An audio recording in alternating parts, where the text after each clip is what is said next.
എടാ Kantara chapter 1 trailer ഉണ്ടായിരുന്നു ഈ പിന്നെ ലെവൽ സാധനം.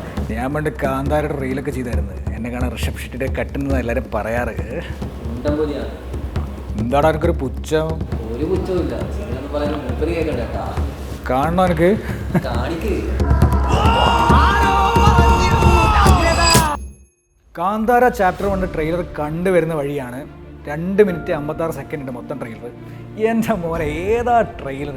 ഫസ്റ്റ് കാണുമ്പോഴും ഇത് കാണുമ്പോഴും എനിക്ക് ശരിക്കും പറഞ്ഞാൽ ഒരു വ്യത്യാസം തോന്നി വെച്ചാൽ ഫസ്റ്റ് തിയേറ്റർ കണ്ടപ്പോൾ ഒരു പ്രതീക്ഷയില്ലാതെ പോയി കണ്ട ഒരു വമ്പൻ ഐറ്റം. പക്ഷേ അതിൽ എന്നെ ഏറ്റവും കൂടുതൽ അട്രാക്ട് ചെയ്ത ലാസ്റ്റ് കുറച്ച് നേരത്തെ ഒരു സംഭവം ഉണ്ടല്ലോ, ഫൈറ്റ് സീക്വൻസ്, പുള്ളിയുടെ ആ ഒരു മോഡുലേഷൻസ്, മറ്റൊരു ഇതിലേക്ക് മാറുന്നൊക്കെ. പക്ഷേ ഇത് കാണുന്ന സമയത്ത് എൻറ്റയർലി ആ ഒരു സംഭവം മൊത്തത്തിൽ വന്ന പോലെ ഉണ്ട്. ആ ഒരു ബജറ്റിൻ്റെ ഒരു തീവ്രത, അവരെങ്ങനെ ഇത്രയും ആർട്ടിസ്റ്റുകൾ ഉൾപ്പെടുത്തി കാര്യങ്ങൾ ചെയ്തു. ഒരു ന്യൂസിൽ ഞാൻ കണ്ടത് ഏകദേശം 500ഓളം വരുന്ന ഫൈറ്റേഴ്സ്, അതേപോലെ തന്നെ 3000ഓളം വരുന്ന ജൂനിയർ ആർട്ടിസ്റ്റുകളും മൊത്തത്തിൽ കമ്പൈൻ ചെയ്തിട്ടുള്ള സീക്വൻസ് ഒക്കെ പടത്തിനകത്തുണ്ടെന്നാണ്. ആ ഒരു ഗ്രാൻഡിയർ ഫീല് മൊത്തം നമുക്ക് ഈ ട്രെയിലർ കാണുമ്പോൾ മനസ്സിലാകുന്നുണ്ട്. ട്രെയിലർ ഇങ്ങനെ കണ്ടൊരു 40 സെക്കൻഡ് ഇപ്പം പെട്ടെന്നൊരാ സൗണ്ട് ആരുടെ നമ്മുടെ ജയറാമേട്ടൻ്റെ പണ്ട് പുള്ളി ചെയ്യുന്ന ചില ഐറ്റംസ് ഉണ്ടല്ലോ, ഈ ഉത്തമൻ പോലെ സിനിമയ്ക്കകത്തൊക്കെ, അതേപോലെ മനസ്സേക്കര സീനിലൊക്കെ ഒരു ബാസ് കയറ്റി പുള്ളി പറയും. അതെനിക്ക് ഭയങ്കര ഇഷ്ടമാണ്. മയിലാട്ടത്തിലൊക്കെ ഉണ്ടത് അതേപോലത്തെ ഒരു വോയിസ് പെട്ടെന്ന് പുള്ളിനെ കാണിക്കുന്നു. സീരിയസ്ലി പറയുകയാണെങ്കിൽ പുള്ളിയുടെ ഈ അടുത്തുള്ള ഒരുപാട് പാൻ ഇന്ത്യൻ സിനിമകളിലൊക്കെ കുറച്ച് കോമഡി വേഷങ്ങളൊക്കെ ആയിരുന്നു. നമുക്ക് അത്രയ്ക്ക് അങ്ങോട്ട് ദഹിച്ചില്ല. കാരണം ഇതിനേക്കാൾ കൂടുതൽ യൂട്ടിലൈസ് ചെയ്യാനുള്ള ഫീൽ ഉണ്ടായിരുന്നു. ഇതിൽ കാണുന്ന സമയത്ത് എനിക്ക് ഫീൽ ചെയ്ത് പുള്ളിനെ നന്നായിട്ട് യൂട്ടിലൈസ് ചെയ്തതുകൊണ്ടാണ് എന്തായാലും നമുക്ക് സിനിമ കാണുമ്പോൾ പ്രതീക്ഷിക്കുക സംഭവം. പിന്നെ ഇതിലെ നായിക രുക്മിണി വസന്താണ്. രുക്മിണി ആരാന്ന് ചോദിക്കുകയാണെങ്കിൽ നമ്മുടെ രാക്ഷി ഷെട്ടിയുടെ ഒരു പടമുണ്ട്, സപ്തസാഗര ദാച്ചയല്ല അങ്ങനെ എന്താണ് പേരിട്ട്, എനിക്ക് കന്നഡ അറിയില്ല. അതിൻ്റെ സൈഡ് ബി എന്ന് പറഞ്ഞ 2 പാർട്ടുണ്ട്. അതിൽ നായികയാണ് പുള്ളിക്കാരി. നല്ല ഭംഗിയുള്ളൊരു കുട്ടിയാണ്, നന്നായിട്ട് പെർഫോമും ചെയ്യുന്നുണ്ട്. അപ്പോൾ പുള്ളിക്കാരിയാണ് ഇതിൻ്റെ അകത്തെ നായികയാണെന്ന് ഞാൻ കണ്ടത്. എന്തായാലും അവർ തമ്മിലൊരു കോമ്പോ എവിടെയാണെന്ന് പ്രതീക്ഷിക്കാം. അപ്പോൾ ഞാൻ പറഞ്ഞു വന്നത്, ഈ പടത്തിന് ഭയങ്കര വിമർശനങ്ങളുണ്ടായിരുന്നു. പ്രധാനമായിട്ടും പറയുന്നത് ഇതൊരു ശാപം കിട്ടിയ സിനിമയാണെന്നാണ്. ഞാൻ തമാശ രീതി പറയല്ല, അത് ഒരുപാട് ആളുകൾ മരിച്ചിരുന്നു ഈ സിനിമയ്ക്കകത്ത്. പെട്ടെന്ന് എനിക്ക് കണക്ട് ചെയ്ത് ഹോളിവുഡിൽ ഫിറ്റ്സ്കറാൾഡോ എന്ന് പറഞ്ഞ പടമുണ്ട്. ഇതേപോലെ തന്നെ ഭയങ്കരമായിട്ടുള്ള ഒരുപാട് മരണങ്ങളൊക്കെ നടന്ന് ട്രൈബൽസുമായിട്ട് ഫൈറ്റൊക്കെ നടന്ന് അങ്ങനെ എങ്ങനെയൊക്കെയോ ഒരു ചിത്രീകരിച്ച സിനിമ. പെട്ടെന്ന് എനിക്ക് ഈ സിനിമയുടെ കഥ കേട്ടപ്പോൾ അതായിട്ട് കണക്ട് ചെയ്യാൻ തോന്നിയത്. പിന്നെ ഇത് ദേവകോലത്തിൻ്റെ കഥയാണല്ലോ പറയുന്നത്. മേ ബി അതുമായിട്ട് കണക്ട് ചെയ്ത് ഒരുപാട് ആളുകൾ പറയുന്നുണ്ട്. വാട്ട് എവർ ഇത്തരത്തിലുള്ള സൂപ്പർസ്റ്റീഷൻസ് മാറ്റി നിർത്തി കഴിഞ്ഞ് കഴിഞ്ഞാൽ പടം ഗംഭീരമാവുന്നതാണ് എൻ്റെ ഒരു പ്രതീക്ഷ.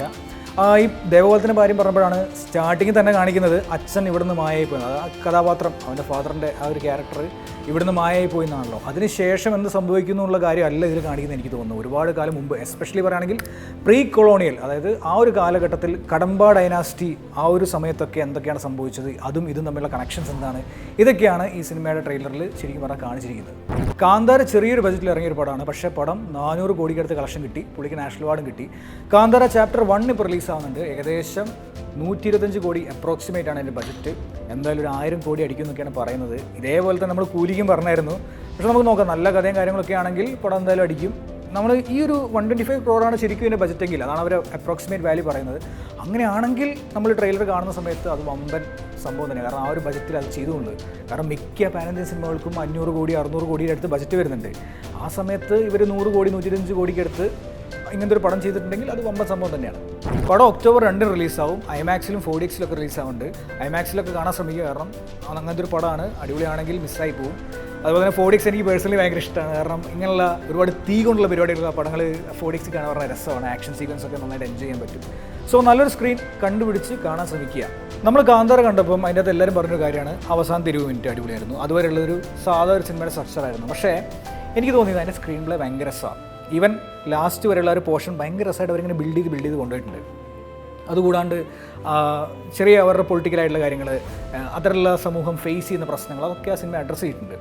അങ്ങനെ വന്നതുകൊണ്ടും കൂടിയാണ് എനിക്ക് പേഴ്സണലി ആ ലാസ്റ്റ് ക്ലൈമാക്സ് വന്ന സമയത്ത് അത് കണക്റ്റ് ആവുന്നുണ്ട്. ഇപ്പോൾ വെറുതെ ഒരു സൂപ്പർ സ്റ്റേഷൻ എടുത്തിട്ട് റിപ്ലേസ് ചെയ്തിട്ട് ഇതൊരു ശക്തിയാണ് വന്നതെന്നൊക്കെ പറഞ്ഞാൽ ചിലപ്പോൾ നമുക്ക് ദഹിക്കണമെന്നില്ല. പക്ഷേ അത് വളരെ വൃത്തിക്ക് അവർ ചെയ്തു. എന്തുകൊണ്ടാണ് ആ ക്യാരക്ടർ അങ്ങനെ ബിഹേവ് ചെയ്യുന്നത്, എന്തുകൊണ്ടാണ് അവർ മദ്യം സേവിക്കുന്നത്, നിങ്ങൾ ഒരുപാട് കാര്യങ്ങൾ സിനിമയ്ക്ക് അത് കാണിക്കുന്നുണ്ട്. ലാസ്റ്റ് ആയപ്പോൾ നമുക്കത് ഓക്കെ, ഇയാളിങ്ങനെയൊക്കെ സൂപ്പർ ഹ്യൂമൻ പോലെ പെർഫോം ചെയ്യുന്നത് ബിലീവബിൾ ആക്കി എടുക്കുന്നുണ്ട്. സിനിമ എന്ന് പറഞ്ഞാൽ മേക്ക് ബിലീഫ് ആണല്ലോ അല്ലേ. അപ്പോൾ അങ്ങനെ ആ സിനിമയ്ക്ക് ചെയ്തെടുക്കാൻ സാധിച്ചു. അതുകൊണ്ടാണ് ആ സിനിമ അത്ര വലിയ ഹിറ്റായാണ് ഞാൻ വിശ്വസിക്കുന്നത്. ഈ സിനിമയ്ക്കും അത് ചെയ്യാൻ പറ്റിക്കഴിഞ്ഞാൽ ഓഫ് കോഴ്സ് ഞാൻ നേരത്തെ പറഞ്ഞ പോലെ തന്നെ 1000 കോടി ഷുവർ. ഇങ്ങനെ കാന്താരയുടെ ട്രെയിലർ കണ്ടു കഴിഞ്ഞപ്പോഴാണ് പെട്ടെന്ന് വേറൊരു സജഷൻ വന്നത്, നമ്മുടെ OGയുടെ ട്രെയിലർ, പവൻ കല്യാണിൻ്റെ. ഞാൻ പവൻ കല്യാണിൻ്റെ വലിയൊരു ഫാനൊന്നുമില്ല, പക്ഷേ ഗബ്ബർ സിംഗ് ഒക്കെ കണ്ടിട്ട് എനിക്ക് എൻ്റെ BGM ഒക്കെ പണ്ട് ഭയങ്കര ഇഷ്ടമായിരുന്നു. ഇങ്ങനെ പുള്ളിയുടെ പാൻറ്റിലൊക്കെ പിടിച്ചുള്ള ഡാൻസൊക്കെ ഉണ്ട്, ഒക്കെ നൈസായിരുന്നു. അപ്പം ഇത് വന്ന് ഞാൻ വിചാരിച്ചു സാധാ ഒരു പടമായിരിക്കും, അങ്ങനെ ലെവലിലാണ് ട്രെയിലർ കണ്ടു തുടങ്ങിയത്. പക്ഷേ എൻ്റെ മോനെ സീൻ, കാരണം BGM മാറും തമൻ്റെ BGM ഒരു രക്ഷയില്ലായിരുന്നു.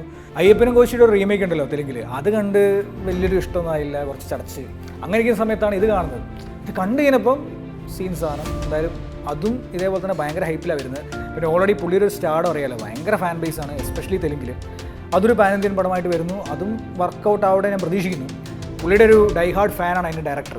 പിന്നെ എന്തായാലും ഈ 2 പടം നിങ്ങൾ തിയേറ്ററിൽ പോയി കാണുക, ഇത്ര എനിക്ക് പറയാനുള്ളൂ. കാരണം വെച്ചാൽ ഈ ഫസ്റ്റ് തന്നെ പോയി കാണാം. ഫസ്റ്റ് ഷോ തന്നെ കാണാൻ ഞാൻ പറയുന്നില്ല, കാരണം നിങ്ങൾ ചെറുതായിട്ട് വേർഡ് ഓഫ് മൗത്തൊക്കെ കേട്ടോ. ചിലപ്പോൾ ഭയങ്കര പോസിറ്റീവ് റിവ്യൂസ് ആണെങ്കിൽ പരമാവധി വൈകിക്കേണ്ട കാണുന്നതാണ് അതിൻ്റെ ഒരു ഇത്. കാരണം പിന്നെ അറിയാലോ, എല്ലാവരും സ്പോയിലർ ഇങ്ങനെ പറഞ്ഞ് അതിങ്ങനെയാണ് ഇതിങ്ങനെയാണെന്നൊക്കെ പറയും. എന്തോ പോയത് ഞാൻ ലോക ഫസ്റ്റ് ഡേ പോയി കണ്ടു, അതുകൊണ്ട് എനിക്ക് ഒന്നും എക്സ്പെക്ട് ചെയ്യണം പടം മൊത്തം കണ്ടു. അപ്പോൾ ഭയങ്കര എക്സൈറ്റ്മെൻ്റ് ആയിരുന്നു. നിങ്ങളതുപോലെ കാണുക, ഭാഗ്യമുണ്ടെങ്കിൽ നമുക്ക് തിയേറ്റർ വെച്ച് കാണാം. സോ അടുത്ത വീഡിയോയിൽ പുതിയ ടോപ്പിക്കായിട്ട് വീണ്ടും വരാം. Till then by.